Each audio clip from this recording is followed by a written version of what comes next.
আপনি কি কখনো দেখেছেন কিভাবে মাছ থেকে ডিম সংগ্রহ করা হয়, আবার সেই ডিম থেকে রেণু উৎপাদনের মাধ্যমে ছোট পুনঃ উৎপাদন করা হয়? সুপ্রিয় দর্শক, আমরা মাছে ভাতে বাঙালি, ভাতের থালায় এক টুকরো মাছ না হলে যেন খাবারে আউশ জমে না। তো সেই মাছ আসে কোথা থেকে, কিভাবে উৎপাদন করা হয়, সম্পূর্ণ ভিডিওটি দেখতে থাকুন। আজকের ভিডিওতে আমরা দেখাবো আমরা কিভাবে ব্রড মাছ থেকে ডিম সংগ্রহ করি এবং সেই ডিমকে রেণুতে রূপান্তরিত করে পুনঃ উৎপাদন করে চাষি ভাইদের কাছে বিক্রি করে থাকি। আসসালামু আলাইকুম সুপ্রিয় খামারি ও মাছ চাষি ভাইয়েরা, আশা করছি সকালে ভালো এবং সুস্থ আছেন।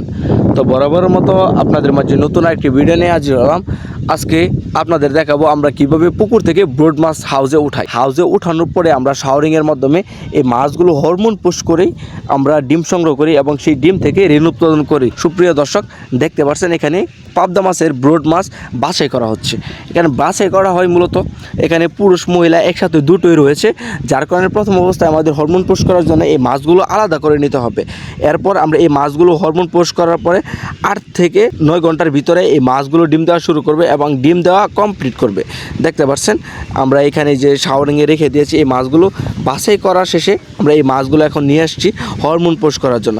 এখানে একটি সেন্সিটিভ কাজ হচ্ছে যে মাছগুলো যে আমরা হরমোন পুশ করি এটাতে আবার কম বেশি হয়ে গেলে অনেক মাছ আছে আপনার ডিম দেয় না, ডিম দিতে গিয়ে এই মাছগুলো আপনার মারা যায়। দেখতে পাচ্ছেন আমরা খুবই দক্ষ এবং প্রশিক্ষণ দ্বারা প্রাপ্ত কারিগরদের মাধ্যমে আমরা এই পাবদা মাছগুলো হরমোন পুশ করছি।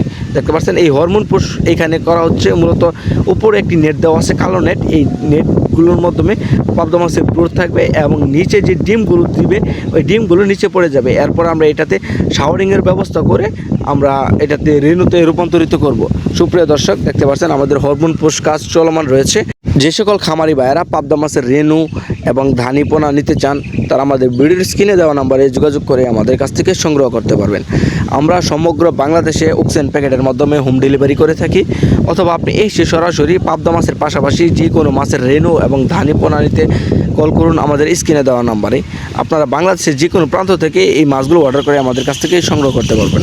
তো ভিউয়ার্স, ইতিমধ্যে দেখতে পাচ্ছেন এখন পাবদা মাছকে ঝর্ণা দেওয়ার জন্য এখানে পাইপের ব্যবস্থা হচ্ছে বা ঝর্ণার ব্যবস্থা করা হচ্ছে। এই ঝর্ণা মূলত পাবদা মাছের ডিমগুলো ছোটো থাকে এবং এই ডিমের যে ফার্টিলাইজেশন কম হয়, তো সেক্ষেত্রে আমরা এমন ঝর্ণা প্রয়োগ করব যেটার মাধ্যমে যে ডিমের কোনো ক্ষতি হবে না, এতে মাছের ডিমগুলো সুস্থ সবল থাকবে। তো সুপ্রিয় দর্শক ভাইয়েরা, পাবদা মাছের রেণু চাষ করার ক্ষেত্রে প্রথম ডিপেন্ড করে পুকুর প্রস্তুতি। তো কীভাবে পুকুর প্রস্তুতি করবেন আমাদের স্ক্রিনে দেওয়া নাম্বার রয়েছে, আমাদের কাছ থেকে যোগাযোগ করে এই পাবদা মাছের রেণুর জন্য পুকুর কীভাবে প্রস্তুত করবেন সে সম্পর্কে বিস্তারিত জেনে নেবেন।